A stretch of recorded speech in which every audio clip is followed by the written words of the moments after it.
The following program is brought to you by Arlington Community Media, where we tell your story.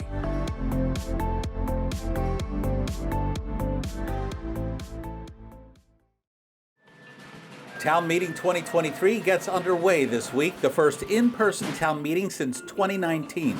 72 articles will be considered this year, everything from stretch energy codes to self-serve gasoline. The Cyrus Dallin Art Museum begins its jam-packed spring 2023 event schedule with a salute to Patriots Day and Paul Revere, which of course includes Cyrus Dallin's stunning likeness of the man who helped forge a new nation. And just hours after Paul Revere's ride, a fascinating account of the Redcoat Retreat from Lexington, Concord back to Boston in April of '75. But first, the regulars would undergo some serious hellfire in what became known as the Battle of Menotomy.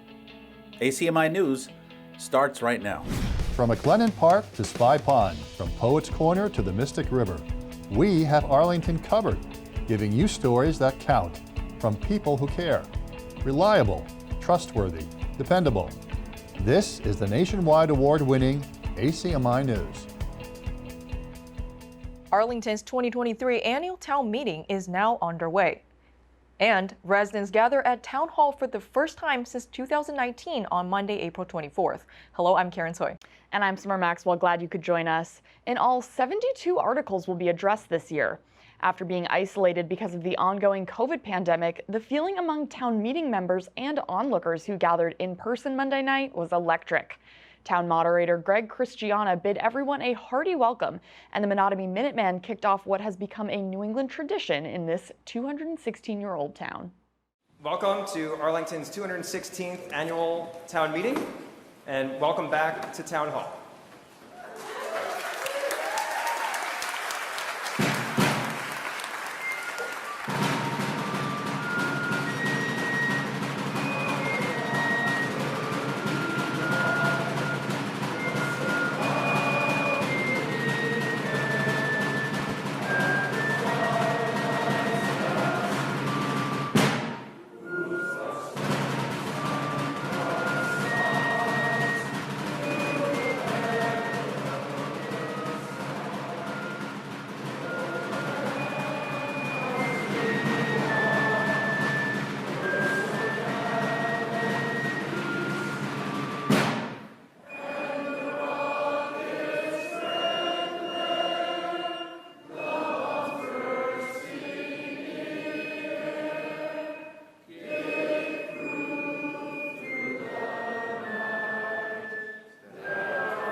According to Your Arlington, roughly 225 people were in attendance, mostly on the main floor with some on the balcony and others in the satellite room, visible through real-time feed on screen produced by ACMi.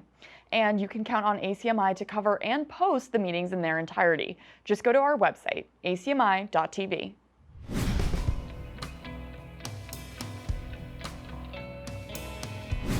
Zero Waste Arlington is joining area restaurants in an effort to reduce waste with their No Plastic Please initiative.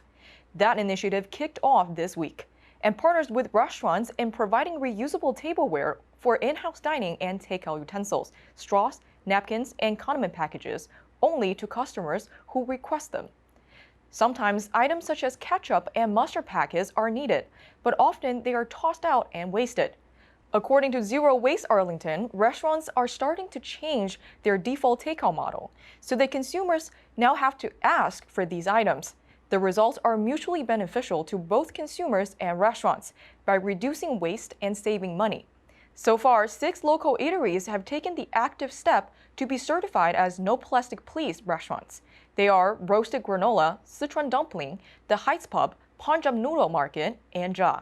For more information on this initiative, just go to zerowastearlington.org. Again, that's zerowastearlington.org. You just saw town meeting is just one of many traditions Arlington has embraced in its storied history. Remembering Arlington's place in the Revolutionary War is another. More lives were lost on that first day of our War of Independence right here in Arlington than the village of Menotomy, than at Lexington and Concord. On Tuesday, April 25th, more than 70 people attended a lecture about the Battle of Menotomy, presented by Arlington historian and ACMi board member Michael Ruderman. Mr. Ruderman's presentation shed new light on a little-known battle that helped change the course of our 248-year history.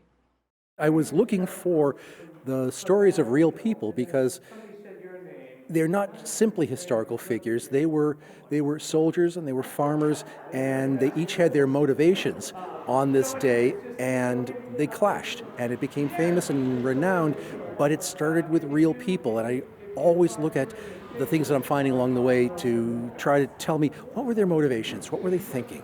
And when you come across something as telling as one of those official royal dispatches or one of those officers' recounts of how murderous and incessant the fire was, and they had no idea of where the colonials were shooting at them from, I mean, that just tells me what was in their hearts, what was in their, what were they fearing, what were they feeling. I love to find those moments, and it's really satisfying to come up with them. Tonight's lecture was just fabulous, so delightful. Michael is just a wonderful speaker. He loves research. He loves to be a historian, and as you'll see on the camera, he delivers it in such a fascinating way.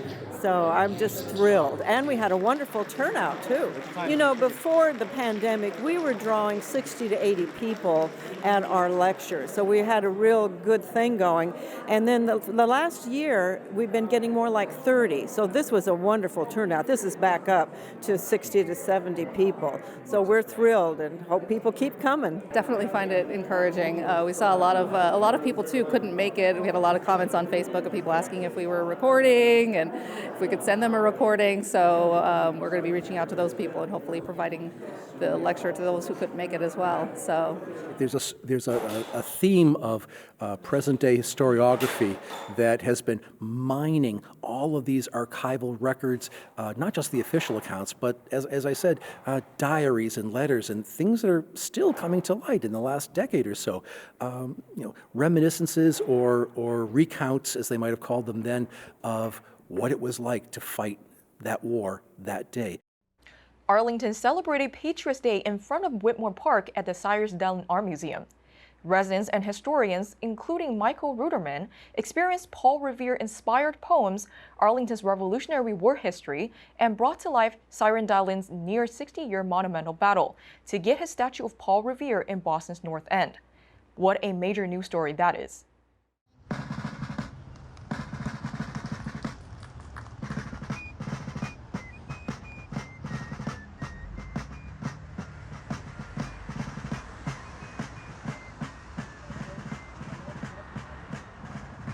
Hello, I'm Jerry Tremblay, president and one of the directors of the Cyrus Dallin Art Museum. Welcome to the beautiful Whitmore Park, where we love holding our Patriots Day event and Art on the Green. In the 1770s, this is where the local militia was training in present time. These were not rubes, these were not hicks in the countryside. They were training soldiers. And their grievances went back as far as their military training, probably for the last 12, maybe 15 years. Anyone that you could pick, any man or woman in the crowd, so to speak, of the Massachusetts body politic of the time, would have told you that London, His Majesty's Parliament, was imposing unreasonable and outrageous acts upon the citizens of an independent colony and province, forcing them to trade not with whom they choose, but only with England, limiting their ability to buy goods and services by imposing a tax. Listen, my children, and you shall hear of the midnight ride of Paul Revere. On the 18th of April in 75, hardly a man is now alive who remembers that famous day and year. He said to his friend, If the British march by land or sea from the town tonight, hang a lantern aloft in the belfry arch of the North Church Tower. The bronze sculpture was finished in August of 1940 and unveiled in the new Prado in Boston's North End on September the 22nd, 1940, to great celebration. There were speeches by the governor, mayor, congressmen, senators, historians, 1 to 2 hours long each. They gave Mr. Dallin 1 minute at the end of the program to say a few words. He was introduced to what they called polite applause. He got up to the microphone, bowed, and sat down. What should have been the beginning of his career ended up being the end of his career. There were no more sculptures after Paul Revere. Alas, no statue now graces Copley Square. 'Tis enough to make even an angel swear, but being only human, I refuse to despair. And I hope that means will be found somewhere, so after a lapse of many a year, due honor be paid to Paul Revere.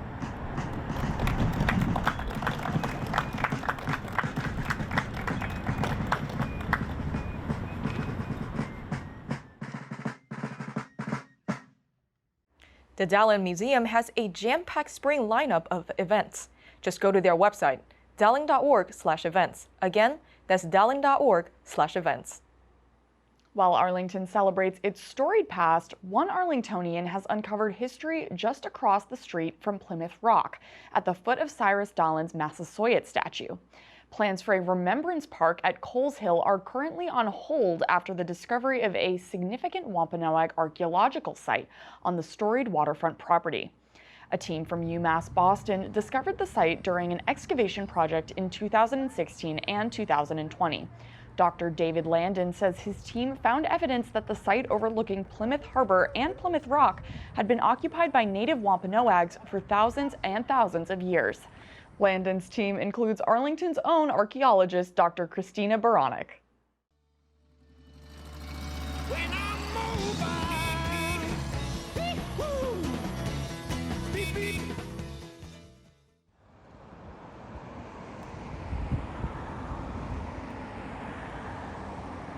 It was both the 2016 and the 2021 summers were exciting, big groups of people. Of course, it's Plymouth overlooking the waterfront, so it's fairly public. So we have people walking by and asking what's going. We have students who are learning archaeology by doing this process. And so they're, of course, getting to work on a really significant and meaningful site. So they're excited. And, you know, fantastic discoveries from multiple time periods. So yes, excitement on this site was always very high, and it was extremely busy in a fun way, with people coming by to see what we'd found, and representatives from the museum and the public and all the different historical organizations. You were just saying when people think of Plymouth, when the typical everyday run-of-the-mill American thinks of Plymouth, 1620, Spencer Tracy, the Pilgrim's voyage from the old world to the new world. You have really uncovered some very interesting layers of our history that, even though it's at the waterfront of Plymouth, and it really shouldn't come as any surprise, especially to Native Americans, that they were there, it still lends a different perspective on history. Yeah, and the surprise of it, I think, more than anything, is that we actually have something like this preserved in this area in Plymouth. So our archaeological work really documented, you know, a lot of the development of the modern town. So we have a lot of evidence about, you know, what happened in the 20th century and what happened in the 19th century. And a lot of that development really obliterated a lot of the archaeological and early historical record of both Wampanoag and also the English settlement in the town, the original English settlement. So So the fact that we have really a preserved area of this kind of long-term Wampanoag settlement right in the center of the downtown on Coles Hill is really, it's a remarkable kind of, it was a remarkable discovery. And so we have multiple thousand years of evidence of repeated occupation by the Wampanoag and their ancestors. And what we find from that are pieces of chipped stone and stone tools. Then we have evidence of probably a late 17th, early 18th century house on the property in the form of broken ceramic artifacts. And then we have later 19th century houses on the property that show up on historic maps. And we have, from those houses, we have, the remains of all the kinds of household trash, including remains of the animal bones from the food that they were eating, and dishes and glassware and things like that. And we really like the idea of being able to kind of preserve some of that site and preserve the knowledge of that site as part of kind of, preserving the kind of understanding about the long-term Wampanoag settlement there. Meantime, Dr. Baranek says she looks forward to the possibility of excavating sites right here in Arlington. ACMi News will have more reports on this fascinating topic with an Arlington connection in the next few weeks.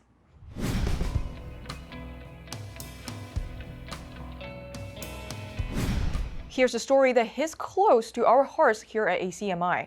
Currently, there's a GoFundMe page asking for your help in supporting Carla Dorato as she undergoes treatment for stage 3 T-cell lymphoma. Carla owns the Artful Heart Gallery of Arlington and Handworks Gallery of Acton. She's also been a regular fixture here at ACMi on occasion, co-anchoring the ACMi newscast. For years, Carla has supported her community through her businesses, supporting the livelihood of her employees and area artists. Over the past 18 months, she's undergone pretty intense chemo to diagnose and treat her lymphoma. We're glad to tell you Carla's in remission and beginning her final hurdle of a stem cell transplant. If you would like to help Carla in the same manner she's helped so many others, please consider donating to help support Carla, her employees, and the many artists she helps. Just go to GoFundMe.com and enter Carla's name in the search portion. So far, the site has tallied nearly $18,000 for the cause, and we here at ACMi TV wish Carla speedy recovery and a joyful, relaxing summer.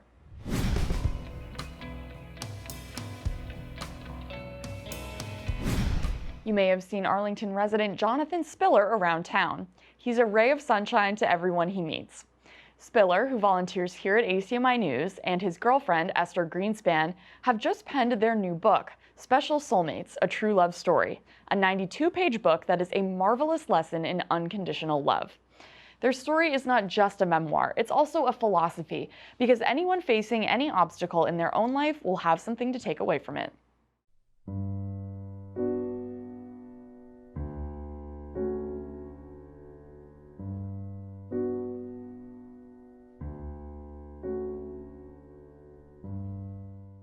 It's called Special Soulmates, A True Love Story. It's about me and my girlfriend Esther's loving relationship. We both have disabilities, but we both accept each other for who we are.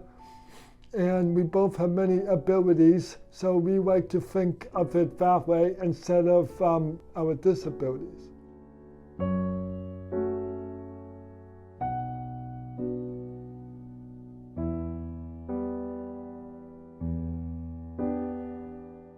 We met in June 2017 at a Jewish organization called New England Yakad, and Yakad in Hebrew means together. Her mother had told her to sit next to me because she could tell I was a great guy.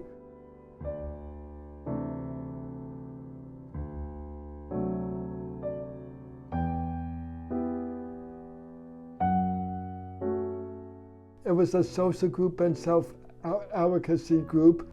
We exchanged, everyone in the class exchanged emails, and I had emailed her, but I didn't get to see her till October 2017. We had our first 2 meetings at Booger's Bagels and Brookline. And then a few days, she sent me an email and text and asked me if I would be her boyfriend, and I said yes right away.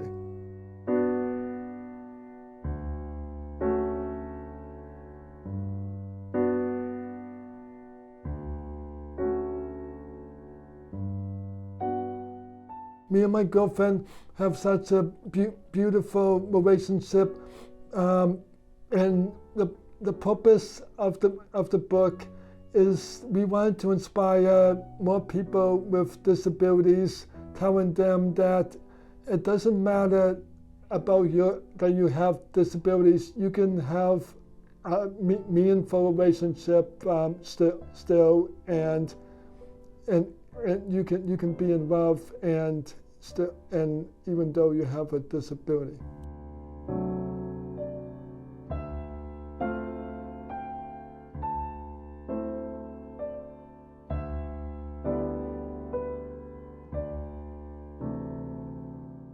This is exactly what the world needs now. A very happy, loving, heartwarming story about me and my wonderful girlfriend Esther. We have gone through different obstacles in life, but love has found us.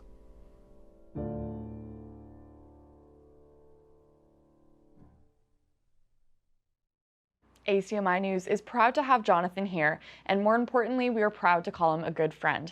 You can purchase Jonathan and Esther's book on Amazon now. ACMi's news director has put down the camera temporarily and picked up the brush. Jeff Barn is showing his paintings during the month of April and May in his exhibit entitled Got My Mind Set on Hue at the Cutter Gallery at the Jefferson Cutter House, 611 Massachusetts Avenue, Arlington, on Saturdays through Memorial Day. And his paintings were inspired in part because relaxing after a day of live news in markets like Portland, Maine, Baltimore, Maryland, and Boston was impossible.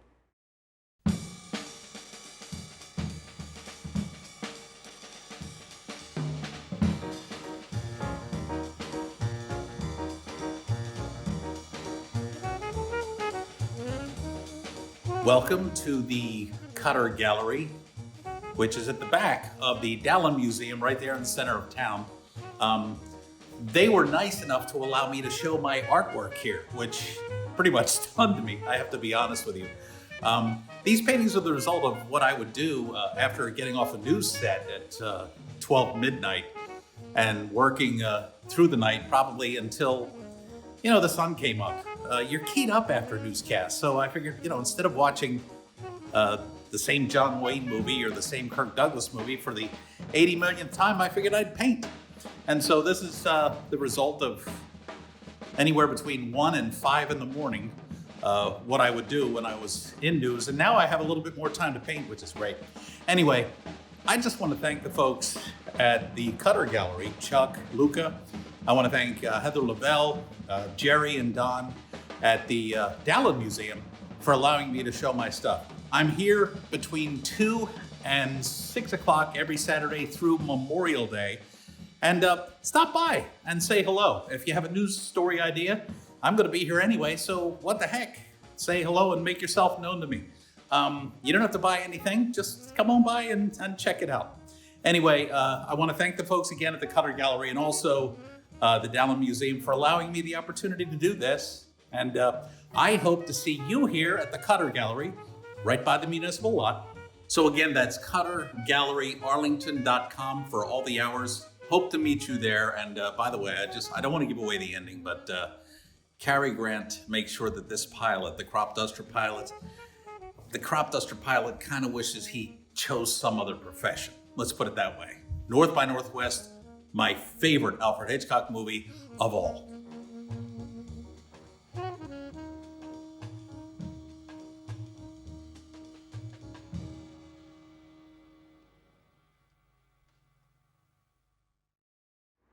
Jeff will be at the Cutter Gallery on select Saturdays. Stop by. All you have to do is go to the Cutter Gallery website for details. CutterGalleryArlington.com. That's CutterGalleryArlington.com.